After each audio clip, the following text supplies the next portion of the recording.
Este pentru prima dată când o echipă din județul Gorj joacă în semifinalele Euro Challenge. Cipriotul de pe banca tehnică a echipei gorjene își dorește să joace cel puțin o finală în Euro Challenge și dă asigurări că nu vor merge ca turiștii în Turcia. We are very exciting because we are one of the 4 teams who participate in the Final Four. În primul rând trebuie să spunem că suntem foarte încântați pentru că suntem una dintre cele 4 echipe care participăm în Final Four. This season we work a lot as a team to have this opportunity to play in one Final Four as a Euro Challenge. Anul acesta am lucrat foarte mult ca și echipă ca să avem această oportunitate de a juca în Final Four Euro Challenge. And in the end of the day, I believe we deserve to be there. Și în final cred că noi merităm să fim acolo.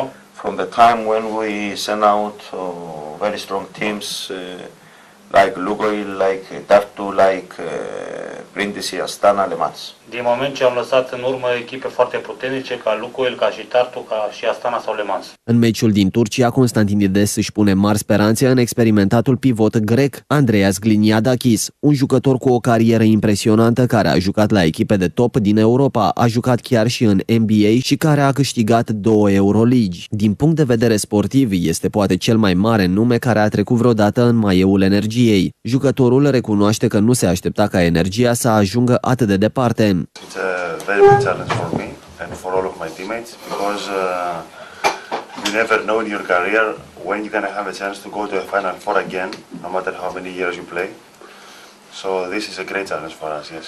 Este o provocare imensă atât pentru mine cât și pentru coechipierii mei, pentru că niciodată în carieră nu vei ști dacă vei mai ajunge într-un Final Four cât de mult ai evolua.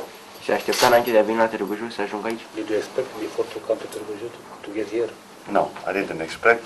I didn't know what exactly the situation will be. I know it's a team of a top 16 Euro Challenge, but all this happened week to week, and it's something we develop. And for sure, before I came here, I didn't know.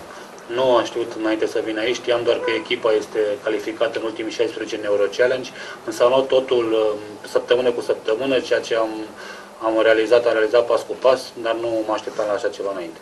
Constantinides a explicat și cât de grea va fi misiunea Energiei în această seară. It's difficult because I'll explain you why. First of all, we play in their court, and the court in Turkey is not like France, is not like Astana, is not like Italy. This kind of court, which I said before, is like a church in front of Turkey court. Is something different. I have the experience to play another 2 years. Another 2 times there is extremely difficult and need a lot of concentration there. This is the most difficult for us. O să vă explic de ce este un meci foarte dificil. În primul rând pentru că jucăm în Turcia, iar terenurile în Turcia nu se compară cu nimic ceea ce am întâlnit până acum, ca în Franța, ca în Astana sau în Italia. Aceste terenuri enumerate sunt ca o biserică față de ce se întâmplă în Turcia.